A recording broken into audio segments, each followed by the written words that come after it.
السلام علیکم ورحمۃ اللہ وبرکاتہ۔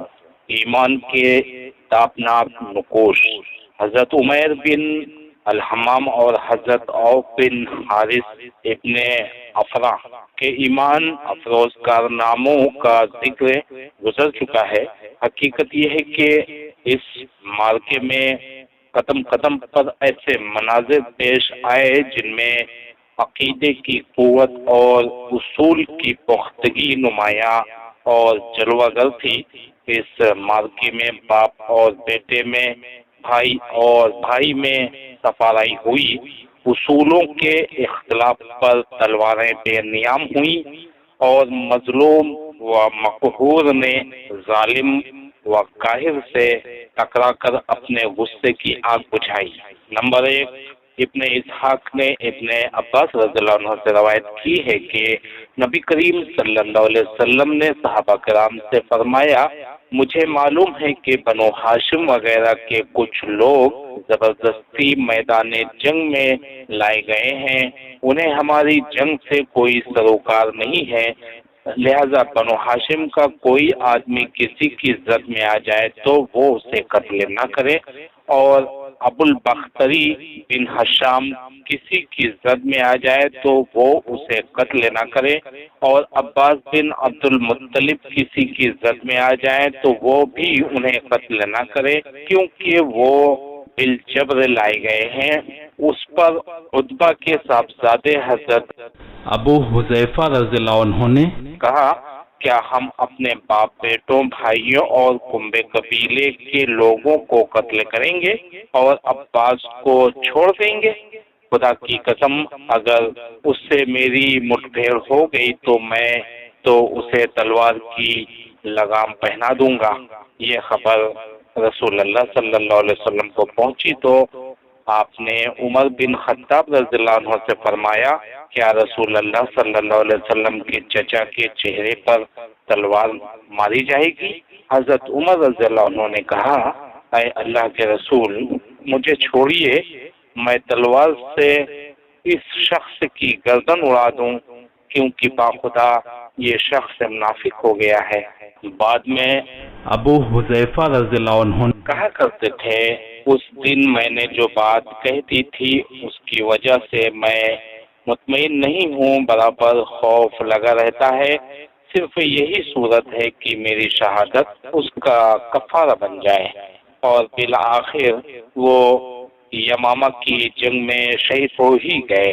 نمبر 2، ابو البختری کو قتل کرنے سے اس لیے منع کیا گیا تھا کہ مکے میں یہ شخص سب سے زیادہ رسول اللہ صلی اللہ علیہ وسلم کی ایذا رسانی سے اپنا ہاتھ روکے ہوئے تھا، آپ کو کسی قسم کی تکلیف نہ پہنچاتا تھا اور نہ اس کی طرف سے نہ کوئی ناگوار بات سننے میں آتی تھی اس کی طرف سے، اور یہ ان لوگوں میں سے تھا جنہوں نے بنی ہاشم اور بنی مطلب کے بائیکاٹ کا صحیفہ چاپ کیا تھا، لیکن ان سب کے باوجود ابو البختری قتل کر دیا گیا۔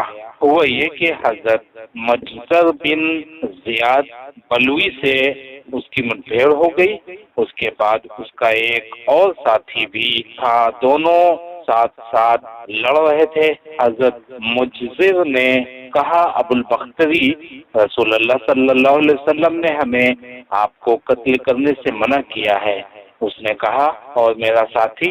حضرت مجزر نے کہا، نہیں باخدا، ہم آپ کے ساتھی کو نہیں چھوڑ سکتے۔ اس نے کہا، خدا کی قسم، تب میں اور وہ دونوں مریں گے۔ اس کے بعد دونوں نے لڑائی شروع کر دی، مجزر نے مجبوراً اسے بھی قتل کر دیا۔ نمبر 3، مکے کے اندر جاہلیت کے زمانے سے حضرت عبد الرحمن بن عوف رضی اللہ عنہ اور امیہ بن خلف میں باہم دوستی تھی۔ جنگ بدر کے روز امیہ اپنے لڑکے علی کا ہاتھ پکڑے کھڑا تھا کہ اتنے میں ادھر سے حضرت عبد الرحمن بن عوف کا گزر ہوا۔ وہ دشمن سے کچھ زرہیں چھین کر لادے لیے چلے آ رہے تھے۔ امیہ نے انہیں دیکھ کر کہا، کیا تمہیں میری ضرورت ہے؟ میں تمہاری ان زرہوں سے بہتر ہوں۔ آج جیسا منظر تو میں نے دیکھا ہی نہیں۔ کیا تمہیں دودھ کی حاجت نہیں؟ مطلب یہ تھا کہ جو مجھے قید کرے گا میں اسے فدیے میں خوب دودھاری اونٹنیاں دوں گا۔ یہ سن کر عبد الرحمن بن عوف رضی اللہ عنہ نے زرہیں پھینک دی اور دونوں کو گرفتار کر کے آگے بڑھے۔ حضرت عبد الرحمن کہتے ہیں کہ میں امیہ اور اس کے بیٹے کے درمیان چل رہا تھا کہ امیہ نے پوچھا، آپ لوگوں میں وہ کون سا آدمی تھا جو اپنے سینے پر شتر مرغے کا پر لگائے ہوئے تھا؟ میں نے کہا وہ حضرت حمزہ بن عبد المطلب تھے۔ امیہ نے کہا یہی شخص ہے جس نے ہمارے اندر تباہی مچا رکھی تھی۔ حضرت عبد الرحمن کہتے ہیں کہ واللہ میں ان دونوں کے لیے جا رہا تھا کہ اچانک حضرت بلال رضی اللہ عنہ نے امیہ کو میرے ساتھ دیکھ لیا۔ یاد رہے کہ امیہ حضرت بلال رضی اللہ عنہ کو مکے میں ستایا کرتا تھا۔ حضرت بلال رضی اللہ عنہ نے کہا او ہو کفر کا سر امیہ بن خلف، اب یا تو میں بچوں گا یا یہ بچے گا۔ میں نے کہا اے بلال یہ میرا قیدی ہے۔ انہوں نے کہا اب یا تو میں رہوں گا یا یہ رہے گا۔ پھر نہایت بلند آواز سے پکارا اے اللہ کے انصارو، یہ رہا کفر کا سر امیہ بن خلف، اب یا تو میں رہوں گا یا یہ رہے گا۔ حضرت عبد الرحمن کہتے ہیں کہ اتنے میں لوگوں نے ہمیں کنگن کی طرح گھیرے میں لے لیا۔ میں ان کا بچاؤ کر رہا تھا مگر ایک آدمی نے تلوار سونٹ کر اس کے بیٹے کے پاؤں پر ضرب لگائی اور وہ تیورا کر گر گیا۔ ادھر امیہ نے اتنے زور کی چیخ ماری کہ میں نے ویسی چیخ کبھی سنی ہی نہ تھی۔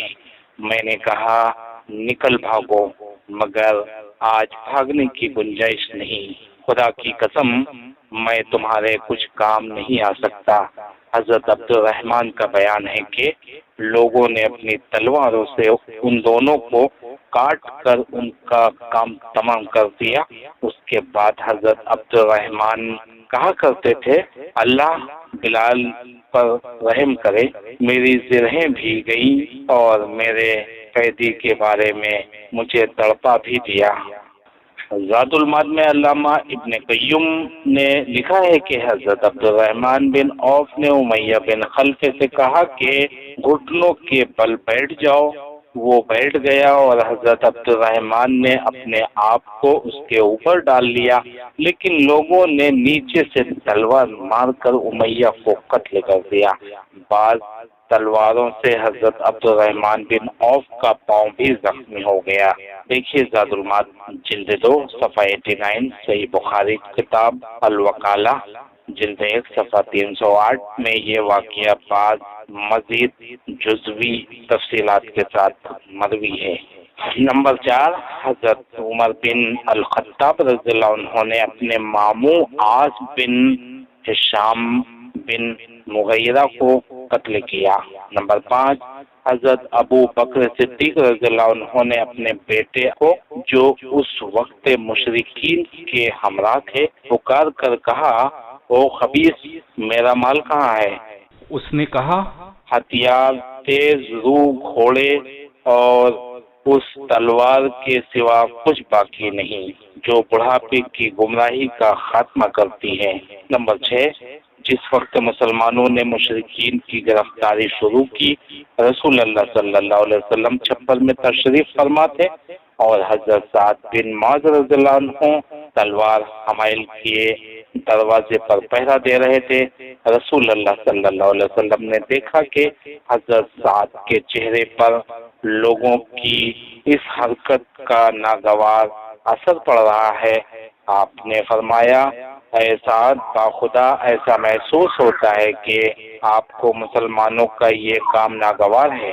انہوں نے کہا جی ہاں خدا کی قسم اے اللہ کے رسول، یہ اہل شرک کے ساتھ پہلا معرکہ ہے جس کا موقع اللہ نے ہمیں فراہم کیا ہے۔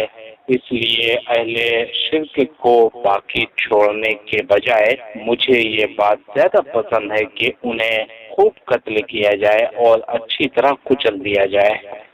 نمبر 7، اس جنگ میں حضرت عکاشہ بن محسن ازدی رضی اللہ عنہ کی تلوار ٹوٹ گئی۔ وہ رسول اللہ صلی اللہ علیہ وسلم کی خدمت میں حاضر ہوئے۔ آپ نے انہیں لکڑی کا ایک پھٹا تھما دیا اور فرمایا، عکاشہ اسی سے لڑائی کرو۔ عکاشہ نے اسے رسول اللہ صلی اللہ علیہ وسلم سے لے کر ہلایا تو وہ ایک لمبی، مضبوط اور چمچم کرتی ہوئی سفید تلوار میں تبدیل ہو گیا۔ پھر انہوں نے اسی سے لڑائی کی یہاں تک کہ اللہ نے مسلمانوں کو فتح نصیب فرمائی۔ اس تلوار کا نام اون یعنی مدد رکھا گیا تھا۔ یہ تلوار مستقلاً حضرت عکاشہ کے پاس رہی اور وہ اسی کو لڑائیوں میں استعمال کرتے رہے۔ خاتمہ جنگ کے بعد حضرت مصعب بن عمیر ابتری رضی اللہ عنہ نے اپنے بھائی ابو عزیز بن عمیر ابتری کے پاس سے گزرے اور عزیز نے مسلمانوں کے خلاف جنگ لڑی تھی اور اس وقت ایک انصاری صحابی اس کا ہاتھ باندھ رہے تھے۔ حضرت مصعب نے اس انصاری سے کہا، اس شخص کے ذریعے اپنے ہاتھ مضبوط کرنا، اس کی ماں بڑی مالدار ہے، وہ غالباً تمہیں اچھا فدیہ دے گی۔ اس پر ابو عزیز نے اپنے بھائی مصعب سے کہا، کیا میرے بارے میں تمہاری یہی وصیت ہے؟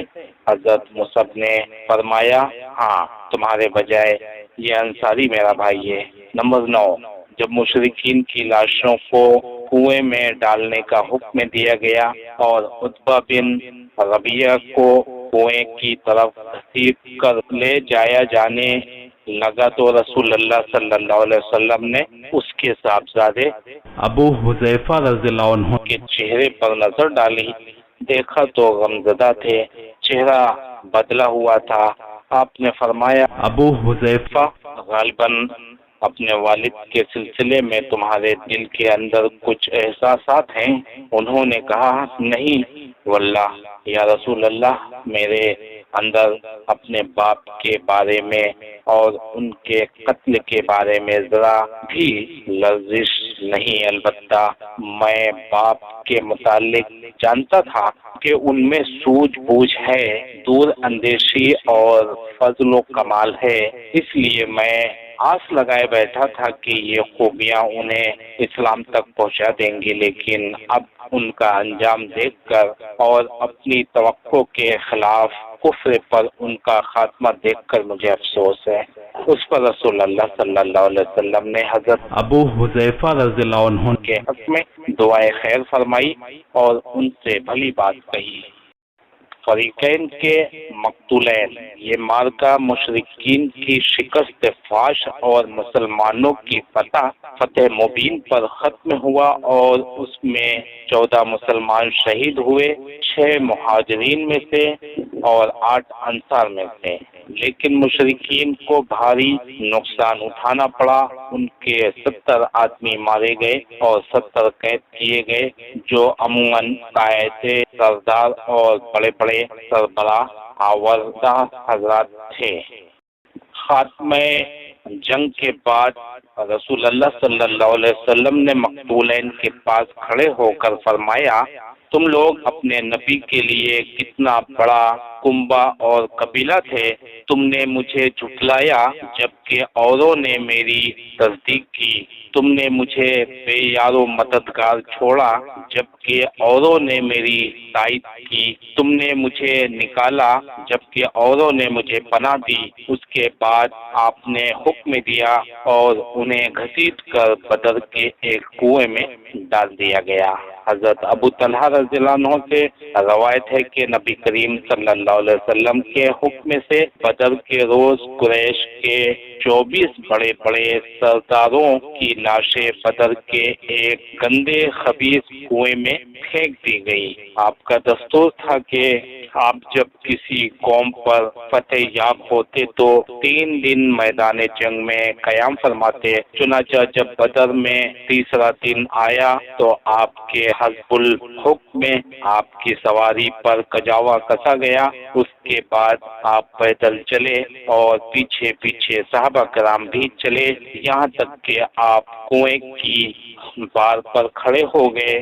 پھر انہیں ان کا اور ان کے باپ کا نام لے لے کر پکارنا شروع کیا، اے فلاں بن فلاں اور اے فلاں بن فلاں، کیا تمہیں یہ بات ہوش آتی ہے کہ تم نے اللہ اور اس کے رسول کی اطاعت کی ہوتی؟ کیونکہ ہم سے ہمارے رب نے جو وعدہ کیا تھا اسے ہم نے برحق پایا، تو کیا تم سے تمہارے رب نے جو وعدہ کیا تھا اسے تم نے برحق پایا؟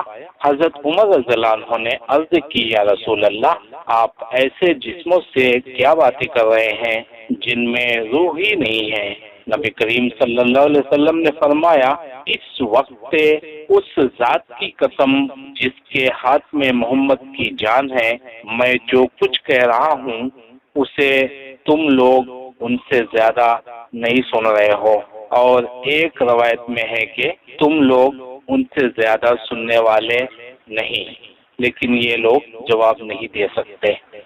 مکے میں شکست کی خبر، مشرکین نے میدان بدر سے غیر منتظم شکل میں بھاگتے ہوئے تتر بتر ہو کر گھبراہٹ کے عالم میں مکے کا رخ کیا۔ شرم و ندامت کے سبب ان کی سمجھ میں نہیں آ رہا تھا کہ کس طرح مکے میں داخل ہوں۔ ابن اسحاق کہتے ہیں کہ سب سے پہلے جو شخص قریش کی شکست کی خبر لے کر مکے میں وارد ہوا وہ حیثمان بن عبداللہ خزاعی تھا۔ لوگوں نے اس سے دریافت کیا کہ پیچھے کی کیا خبر ہے۔ اس نے کہا، عتبہ بن ربیعہ، شیبہ بن ربیعہ، ابو الحکم بن حشام، امیہ بن خلف اور مزید کچھ سرداروں کا نام لیتے ہوئے یہ سب قتل کر دیے گئے۔ جب اس نے مقتولین کی فہرست میں اشراف قریش کو گنانا شروع کیا تو صفوان بن امیہ نے جو حتیم میں بیٹھا تھا کہا، خدا کی قسم اگر یہ ہوش میں ہے تو اس سے میرے متعلق پوچھو۔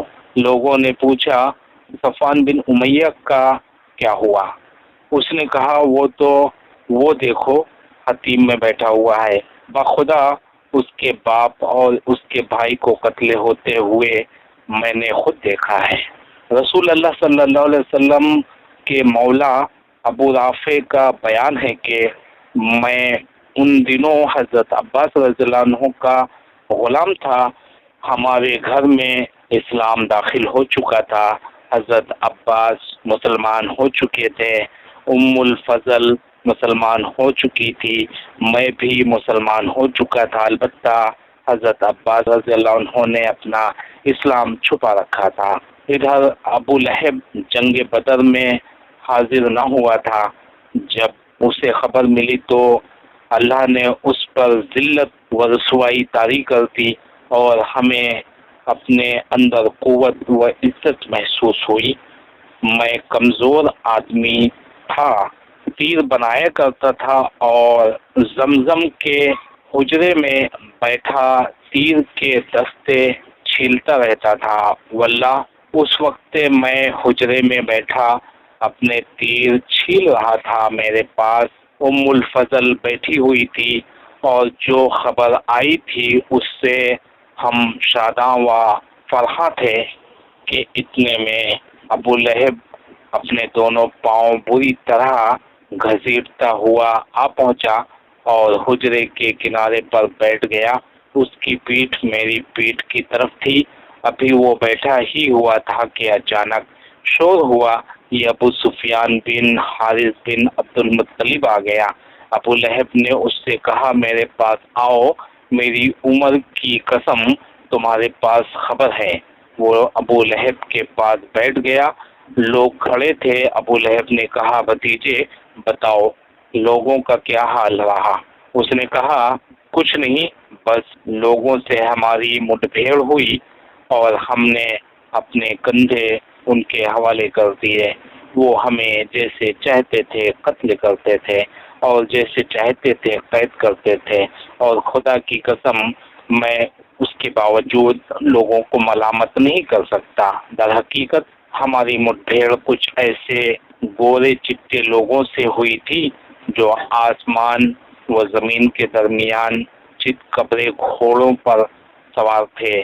خدا کی قسم نہ وہ کسی چیز کو چھوڑتے تھے اور نہ کوئی چیز ان کے مقابل ٹک پاتی تھی۔ ابو رافع کہتے ہیں کہ میں نے اپنے ہاتھ سے خیمے کا کنارہ اٹھایا، پھر کہا وہ خدا کی قسم فرشتے تھے۔ یہ سن کر ابو لہب نے اپنا ہاتھ اٹھایا اور میرے چہرے پر زوردار تھپڑ رسید کیا۔ میں اس سے لڑ پڑا لیکن اس نے مجھے اٹھا کر زمین پر پٹک دیا، پھر میرے اوپر گھٹنے کے بل بیٹھ کر مجھے مارنے لگا۔ میں کمزور جو ٹھہرا، لیکن اتنے میں ام الفضل نے اٹھ کر خیمے کا ایک کھمبا لیا اور اسے ایسی مار ماری کہ سر میں بری طرح چوٹ آ گئی، اور ساتھ ہی بولی اس کا مالک نہیں ہے اس لیے اسے کمزور سمجھ رکھا ہے۔ ابو لہب رسوا ہو کر اٹھا اور چلا گیا۔ اس کے بعد خدا کی قسم صرف 7 رات گزری تھی کہ اللہ نے اسے عدسہ یعنی ایک قسم کے طاعون کی مار ماری اور اس کا خاتمہ کر دیا۔ عدسہ کی الٹی کو عرب بہت منحوس سمجھتے تھے، چنانچہ مرنے کے بعد اس کے بیٹوں نے بھی اسے یوں ہی چھوڑ دیا اور وہ 3 روز تک بے گور و کفن پڑا رہا۔ کوئی اس کے قریب نہ جاتا تھا اور نہ اس کے تدفین کی کوشش کرتا۔ جب اس کے بیٹوں کو خطرہ محسوس ہوا کہ اس طرح چھوڑنے پر لوگ انہیں ملامت کریں گے، تو ایک گڑھا کھود کر اسی میں لکڑی سے اس کی لاش ڈھکیل دی اور دور ہی سے پتھر پھینک پھینک کر چھپا دی۔ غرض اس طرح مکے کو میدان بدر کی شکست سے فاش کی خبر اور ان کی طبیعت پر اس کا نہایت برا اثر پڑا، حتیٰ کہ انہوں نے مقتولین پر نوحہ کرنے کی ممانعت کر دی تاکہ مسلمانوں کو شماتت کا موقع نہ ملے۔ اس سلسلے کا ایک دلچسپ واقعہ یہ ہے کہ جنگ بدر میں اسود بن عبد المطلب کے 3 بیٹے مارے گئے، اس لیے وہ ان پر رونا چاہتا تھا۔ وہ اندھا آدمی تھا۔ ایک رات اس نے ایک نوحہ کرنے والی عورت کی آواز سنی، جھٹ اپنے غلام کو بھیجا اور کہا ذرا دیکھو کیا نوحہ کرنے کی اجازت مل گئی ہے؟ کیا قریش اپنے مقتولین پر رو رہے ہیں تاکہ میں بھی اپنے بیٹے ابو حکیمہ پر روؤں، کیونکہ میرا سینہ جل رہا ہے۔ غلام نے واپس آ کر بتایا کہ یہ عورت تو اپنے ایک گمشدہ اونٹ پر رو رہی ہے۔ اسود یہ سن کر اپنے آپ پر قابو نہ پا سکا اور بے اختیار کہہ پڑا کیا وہ اس بات پر روتی ہے کہ اس کا اونٹ غائب ہو گیا اور اس پر بے خوابی نے اس کی نیند حرام کر رکھی ہے؟ تو اونٹ پر نہ رو بلکہ بدر پر رو جہاں قسمتیں پھوٹ گئیں۔ ہاں بدر پر رو جہاں بنی حسیس، بنی مخزوم اور ابو الولید کے قبیلے کے سر پر آوردہ افراد ہیں۔ اگر وہ نہیں ہے تو عقیل پر رو، حارث پر رو جو شیروں کا شیر تھا، تو ان لوگوں پر رو اور سب کا نام لے، اور ابو الحکیم کا تو کوئی ہمسر ہی نہ تھا۔ دیکھو ان کے بعد ایسے لوگ سردار ہو گئے کہ اگر بدر کا دن نہ ہوتا تو وہ سردار نہ ہو سکتے تھے۔ مدینے میں فتح کی خوشخبری۔ ادھر مسلمانوں کی فتح مکمل ہو چکی تو رسول اللہ صلی اللہ علیہ وسلم نے اہل مدینہ کو جلد از جلد خوشخبری دینے کے لیے 2 قاصد روانہ فرمائے۔ ایک حضرت عبداللہ بن رواحہ رضی اللہ عنہ جنہیں حوالی یعنی بالائی مدینہ کے باشندوں کے پاس بھیجا گیا، اور دوسرے حضرت زید بن حارثہ رضی اللہ عنہ جنہیں زیرین مدینہ کے باشندوں کے پاس بھیجا گیا تھا۔ اس دوران یہود اور منافقین نے جھوٹے پروپیگنڈے کر کے مدینے میں ہلچل برپا کر رکھی تھی، یہاں تک کہ یہ بھی اڑا رکھا تھا کہ نبی کریم صلی اللہ علیہ وسلم قتل کر دیے گئے۔ چنانچہ جب ایک منافق نے حضرت زید بن حارثہ رضی اللہ عنہ کو نبی کریم صلی اللہ علیہ وسلم کی اونٹنی قصوہ پر سوار آتے دیکھا تو بول پڑا، واقعی محمد قتل کر دیے گئے ہیں، دیکھو یہ تو انہی کی اونٹنی ہے، ہم اسے پہچانتے ہیں اور یہ زید بن حارثہ ہے، شکست کھا کر بھاگا ہے اور اس قدر مروب ہے کہ اس کی سمجھ میں نہیں آتا کہ کیا کرے۔ بہرحال جب دونوں قاصد پہنچے تو مسلمانوں نے انہیں گھیر لیا اور ان سے تفصیلات سننے لگے، حتیٰ کہ انہیں یقین آ گیا کہ مسلمان فتح یاب ہوئے ہیں۔ اس کے بعد ہر طرف مسرت و شادمانی کی لہر دوڑ گئی اور مدینے کے در و بام تحلیل و تکبیر کے نعروں سے گونج اٹھے، اور جو سربر آوردہ مسلمان مدینے میں رہ گئے تھے رسول اللہ صلی اللہ علیہ وسلم کو اس فتح مبین کی مبارکباد دینے کے لیے بدر کے راستے پر نکل پڑے۔ حضرت اسامہ بن زید رضی اللہ عنہ کا بیان ہے کہ ہمارے پاس اس وقت خبر پہنچی جب رسول اللہ صلی اللہ علیہ وسلم کی صاحبزادی حضرت رقیہ کو، جو حضرت عثمان رضی اللہ عنہ کے عقد میں تھی، دفن کر کے قبر پر مٹی برابر کر چکے تھے۔ ان کی تیمارداری کے لیے حضرت عثمان رضی اللہ عنہ کے ساتھ مجھے بھی رسول اللہ صلی اللہ علیہ وسلم نے مدینے ہی میں چھوڑ دیا تھا۔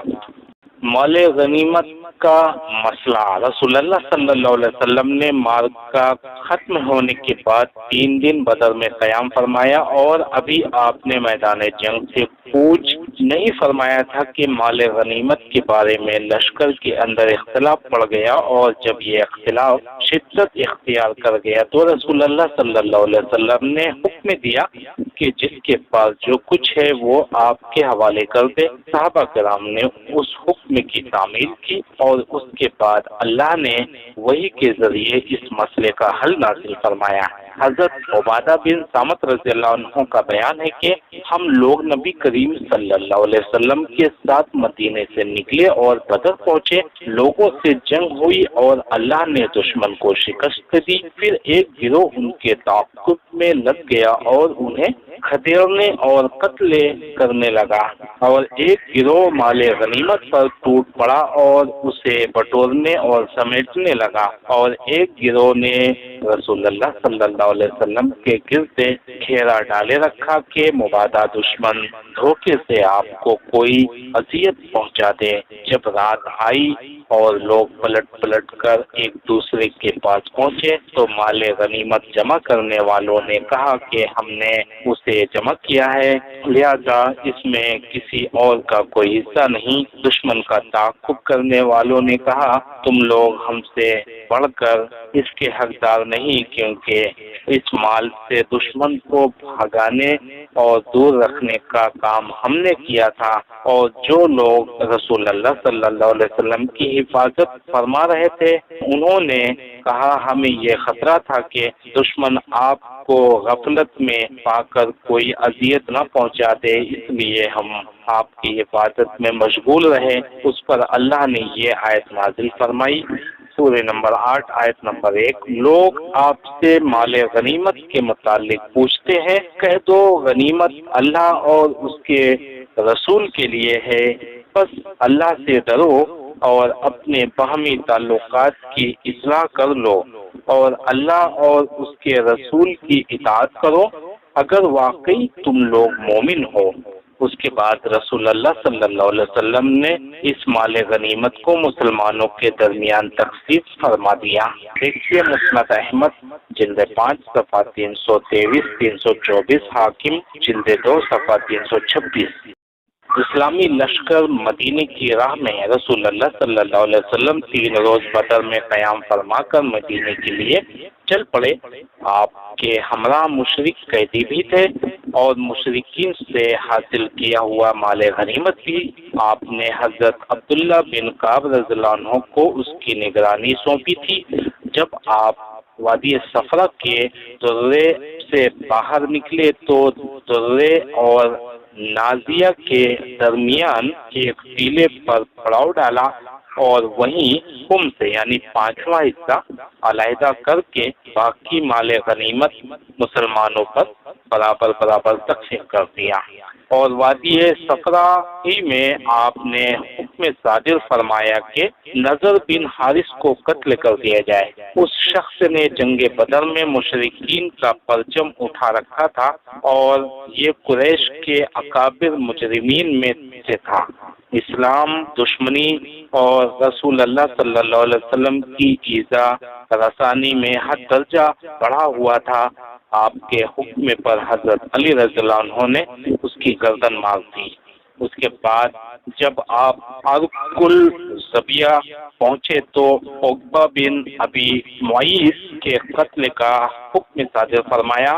یہ شخص جس طرح رسول اللہ صلی اللہ علیہ وسلم کو ایذا پہنچایا کرتا تھا اس کا کچھ ذکر پیچھے گزر چکا ہے۔ یہی شخص ہے جس نے رسول اللہ صلی اللہ علیہ وسلم کی پیٹھ پر نماز کی حالت میں اونٹ کی اوج یعنی اوجھڑی ڈالی تھی، اور اسی شخص نے چادر میں آپ کی گردن لپیٹ کر آپ کو قتل کرنا چاہا تھا، اور اگر ابو بکر رضی اللہ عنہ بر وقت نہ پڑے ہوتے تو اس نے اپنی دانست میں تو آپ کا گلا گھونٹ کر مار ہی ڈالا تھا۔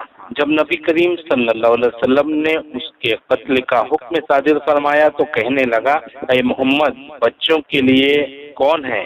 آپ نے فرمایا آپ دیکھیے حدیث کتب صحیحہ میں مروی ہے، مثلا دیکھیے سنن ابی داؤد میں شرح عون المعبود جلد 3 صفحہ 12۔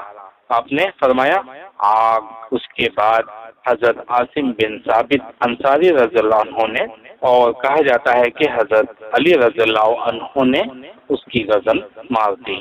جنگی نقطہ نظر سے ان دونوں طاغوتوں کا قتل کیا جانا ضروری تھا، کیونکہ یہ صرف جنگی قیدی نہ تھے بلکہ جدید اصطلاح کی روح سے جنگی مجرم بھی تھے۔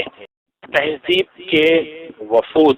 اس کے بعد جب آپ مقام روحہ پہنچے تو ان مسلمان سربراہوں سے ملاقات ہوئی جو دونوں قاصدوں سے فتح کی بشارت سن کر آپ کا استقبال کرنے اور آپ کو فتح کی مبارکباد پیش کرنے کے لیے مدینے سے نکل پڑے تھے۔ جب انہوں نے مبارکباد پیش کی تو حضرت سلمہ نے کہا، آپ لوگ ہمیں کاہے کی مبارکباد دے رہے ہیں؟ ہمارا ٹکراؤ تو خدا کی قسم گنجے سر کے بوڑھوں سے ہوا تھا جو اونٹ جیسے تھے۔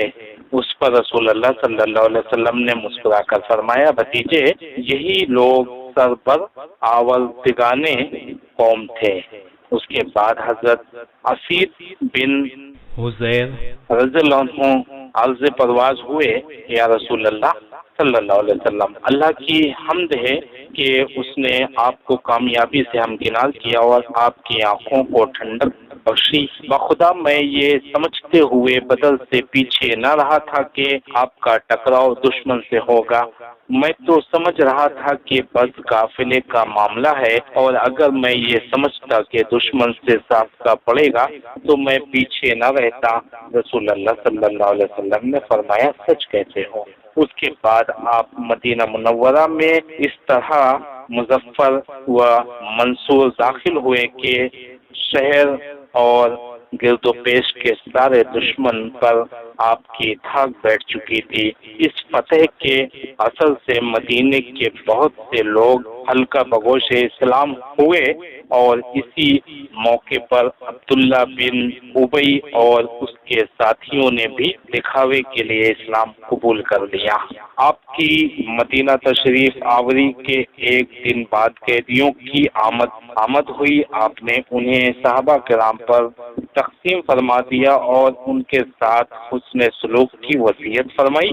اس وصیت کا نتیجہ یہ تھا کہ صحابہ کرام خود کھجور کھاتے تھے لیکن قیدیوں کو روٹی پیش کرتے تھے۔ واضح رہے کہ مدینے میں کھجور بے حیثیت چیز تھی اور روٹی خاصی گراں قیمت۔ قیدیوں کا قضیہ۔ جب رسول اللہ صلی اللہ علیہ وسلم مدینہ پہنچ گئے تو آپ نے صحابہ کرام سے قیدیوں کے بارے میں مشورہ کیا۔ حضرت ابو بکر صدیق رضی اللہ عنہ نے کہا، یا رسول اللہ صلی اللہ علیہ وسلم، یہ لوگ چچیرے بھائی اور کنبے قبیلے کے لوگ ہیں۔ میری رائے ہے کہ آپ ان سے فدیہ لے لیں۔ اس طرح جو کچھ ہم لیں گے وہ کفار کے خلاف ہماری قوت کا ذریعہ ہوگا، اور یہ بھی متوقع ہے کہ اللہ انہیں ہدایت دے دے اور وہ ہمارے بازو بن جائے۔ رسول اللہ صلی اللہ علیہ وسلم نے فرمایا، ابن خطاب تمہاری کیا رائے ہے؟ انہوں نے کہا، واللہ میری وہ رائے نہیں ہے جو ابو بکر کی ہے، میری رائے یہ ہے کہ آپ فلاں کو جو حضرت عمر کا قریبی تھا میرے حوالے کریں اور میں اس کی گردن مار دوں، عقیل بن ابی طالب کو علی کے حوالے کریں اور وہ اس کی گردن ماریں، اور فلاں کو جو حمزہ کا بھائی ہے حمزہ کے حوالے کریں اور وہ اس کی گردن مار دیں، یہاں تک کہ اللہ کو معلوم ہو جائے کہ ہمارے دلوں میں مشرکین کے لیے نرم گوشہ نہیں ہے، اور یہ حضرات مشرکین کے صنادید وائمہ اور قائدین ہیں۔ حضرت عمر رضی اللہ عنہ کا بیان ہے کہ رسول اللہ صلی اللہ علیہ وسلم نے ابو بکر رضی اللہ عنہ کی بات پسند فرمائی اور میری بات پسند نہیں فرمائی، چنانچہ قیدیوں سے فدیہ لینا طے کر لیا۔ اس کے بعد جب اگلا دن آیا تو میں صبح رسول اللہ صلی اللہ علیہ وسلم اور ابو بکر کی خدمت میں حاضر ہوا۔ وہ دونوں رو رہے تھے۔ میں نے کہا، اے اللہ کے رسول، مجھے بتائیں آپ اور آپ کے ساتھی کیوں رو رہے ہیں؟ اگر مجھے بھی رولائی کی وجہ ملی تو روؤں گا، اور اگر نہ مل سکی تو آپ حضرات کے رونے کی وجہ سے روؤں گا۔ رسول اللہ صلی اللہ علیہ وسلم نے فرمایا، فدیہ قبول کرنے کی وجہ سے تمہارے اصحاب پر جو چیز پیش کی گئی ہے اسی کی وجہ سے رو رہا ہوں۔ اور آپ نے قریبی درخت کی طرف اشارہ کرتے ہوئے فرمایا، مجھ پر ان کا عذاب اس درخت سے بھی زیادہ قریب پیش کیا گیا، اور اللہ نے یہ آیت نازل فرمائی۔ حوالہ دیکھ لیں، تاریخ عمر بن الخطاب ابن جوزی صفحہ 36۔ آیت ہے سورہ نمبر 8، آیت نمبر 67-68۔ اللہ تعالیٰ کا حکم ہے، کسی نبی کے لیے درست نہیں کہ اس کے پاس قیدی ہوں یہاں تک کہ وہ زمین میں اچھی طرح خونریزی کر لیں۔ تم لوگ دنیا کا سامان چاہتے ہو اور اللہ آخرت چاہتا ہے، اور اللہ غالب اور حکمت والا ہے۔ اگر اللہ کی طرف سے نوشتہ سبقت نہ کر چکا ہوتا تو تم لوگوں نے جو کچھ لیا ہے اس پر تم کو سخت عذاب پکڑ لیتا، اور اللہ کی طرف سے جو نوشتہ شفقت یہ گنجائش تھی کر چکا تھا وہ یہ تھا۔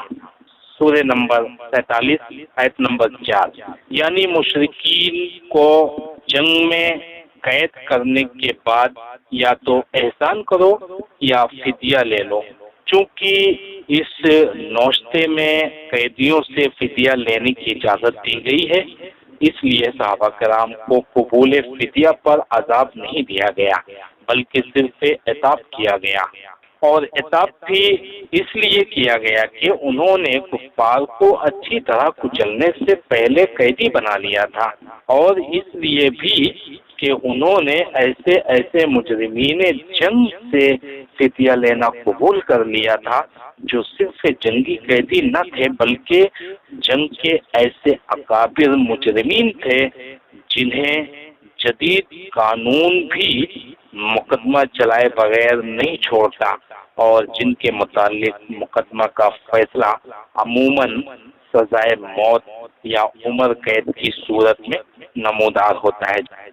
بہرحال چونکہ حضرت ابو بکر صدیق رضی اللہ عنہ کی رائے کے مطابق معاملہ طے ہو چکا تھا، اس لیے مشرکین سے فدیہ لیا گیا۔ فدیہ کی مقدار 4000 اور 3000 درہم سے لے کر 1000 درہم تک تھی۔ اہل مکہ لکھنا پڑھنا بھی جانتے تھے جبکہ اہل مدینہ لکھنے پڑھنے سے واقف نہ تھے، اس لیے یہ بھی طے کیا گیا کہ جس کے پاس فدیہ نہ ہو وہ مدینے کے 10 بچوں کو لکھنا پڑھنا سکھا دے۔ جب یہ بچے اچھی طرح سیکھ جائے تو یہی اس کا فدیہ ہوگا۔ رسول اللہ صلی اللہ علیہ وسلم نے کئی قیدیوں پر احسان بھی فرمایا اور انہیں فدیہ لیے بغیر رہا کر دیا۔ اس فہرست میں مطلب بن حنطب، سیفی بن ابی رفاع اور ابو عزہ جمحی کے نام آتے ہیں، یعنی آئندہ جنگ احد میں قید اور قتل کیا گیا۔ تفصیل آگے آ رہی ہے۔ آپ نے اپنے داماد ابو العاص کو بھی اس شرط پر بلا فدیہ چھوڑ دیا کہ وہ حضرت زینب رضی اللہ عنہ کی راہ نہ روکیں گے۔ اس کی وجہ یہ ہوئی کہ حضرت زینب نے ابو العاص کے فدیے میں کچھ مال بھیجا تھا جس میں ایک ہار بھی تھا۔ یہ ہار در حقیقت حضرت خدیجہ رضی اللہ عنہا کا تھا، اور جب انہوں نے حضرت زینب کو ابو العاص کے پاس رخصت کیا تو یہ ہار انہیں دے دیا تھا۔ رسول اللہ صلی اللہ علیہ وسلم نے اسے دیکھا تو آپ پر بڑی رقت طاری ہو گئی اور آپ نے صحابہ کرام سے اجازت چاہی کہ ابو العاص کو چھوڑ دیں۔ صحابہ نے اسے بصر و چشم میں قبول کر لیا اور رسول اللہ صلی اللہ علیہ وسلم نے ابو العاص کو اس شرط پر چھوڑ دیا کہ وہ حضرت زینب کی راہ چھوڑ دیں گے۔ چنانچہ حضرت ابو العاص نے ان کا راستہ چھوڑ دیا اور حضرت زینب نے ہجرت فرمائی۔ رسول اللہ صلی اللہ علیہ وسلم نے حضرت زید بن حارثہ اور ایک انصاری صحابہ کو بھیج دیا کہ تم دونوں وطن یا جج میں رہنا، جب زینب تمہارے پاس سے گزرے تو ساتھ ہو لینا۔ یہ دونوں حضرات تشریف لے گئے اور حضرت زینب کو ساتھ لے کر مدینہ واپس آئے۔ حضرت زینب کی ہجرت کا واقعہ بڑا طویل اور المناک ہے۔ قیدیوں میں سہیل بن عمرو بھی تھا جو بڑا زبان اور خطیب تھا۔ حضرت عمر نے کہا، اے اللہ کے رسول، سہیل بن عمرو کے اگلے 2 دانت توڑوا دیجیے، اس کی زبان لپٹ جایا کرے گی اور وہ کسی جگہ خطیب بن کر آپ کے خلاف کبھی کھڑا نہ ہو سکے گا۔ لیکن رسول اللہ صلی اللہ علیہ وسلم نے ان کی یہ گزارش مسترد کر دی کیونکہ یہ مسئلے کے ضمن میں آتا ہے جس پر قیامت کے روز اللہ کی طرف سے پکڑ کا خطرہ تھا۔ حضرت سعد بن نعمان رضی اللہ عنہ عمرہ کرنے کے لیے نکلے تو انہیں ابو سفیان نے قید کر لیا۔ ابو سفیان کا بیٹا عمرو بھی جنگ بدر کے قیدیوں میں تھا، چنانچہ عمرو کو ابو سفیان کے حوالے کر دیا گیا اور اس نے حضرت سعد کو چھوڑ دیا۔ قرآن کا تبصرہ۔ اسی غزوے کے تعلق سے سورہ انفال نازل ہوئی جو در حقیقت اس غزوے پر ایک خدائی تبصرہ ہے۔ اگر یہ تعبیر صحیح ہو اور یہ تبصرہ بادشاہوں اور کمانڈروں وغیرہ کے فاتحانہ تبصروں سے بالکل ہی جداگانہ ہے، اس تبصرے کی چند باتیں مختصراً یہ ہیں۔ اللہ تعالیٰ نے سب سے پہلے مسلمانوں کی نظر ان کوتاہیوں اور اخلاقی کمزوریوں کی طرف مبذول کرائی جو ان میں فی الجملہ باقی رہ گئی تھی اور جن میں سے بعض کا صدور اس واقعے پر ہو گیا تھا۔ اس توجہ دہانی کا مقصود یہ تھا کہ مسلمان اپنے آپ کو ان کمزوریوں سے پاک صاف کر کے کامل ترین بن جائیں۔ اس کے بعد اس فتح میں اللہ تعالیٰ کی جو تائید اور غیبی مدد شامل تھی اس کا ذکر فرمایا۔ اس کا مقصود یہ تھا کہ مسلمان اپنی شجاعت اور بہادری اور بصالت کے فریب میں نہ آئیں، جس کے نتیجے میں مزاج و طباع پر غرور و تکبر کا تسلط ہو جاتا ہے، بلکہ وہ اللہ تعالیٰ پر توکل کریں اور اس کے اور پیغمبر کے اطاعت کیش رہیں۔ پھر ان بلند اغراض و مقاصد کا تذکرہ کیا گیا ہے جن کے لیے رسول اللہ صلی اللہ علیہ وسلم نے اس خوفناک اور خون ریز معرکے میں قدم رکھا تھا، اور اسی ضمن میں ان اخلاق و اوصاف کی نشاندہی کی گئی ہے جو معرکوں میں فتح کا سبب بنتے ہیں۔ پھر مشرکین و منافقین کو اور یہود اور جنگی قیدیوں کو مخاطب کر کے ایسے بلیغ نصیحت فرمائی گئی ہے کہ وہ حق کے سامنے جھک جائیں اور اس کے پابند بن جائیں۔ اس کے بعد مسلمانوں کو مال غنیمت کے معاملے میں مخاطب کرتے ہوئے انہیں اس مسئلے کے تمام بنیادی قواعد اصول سمجھائے اور بتائے گئے ہیں۔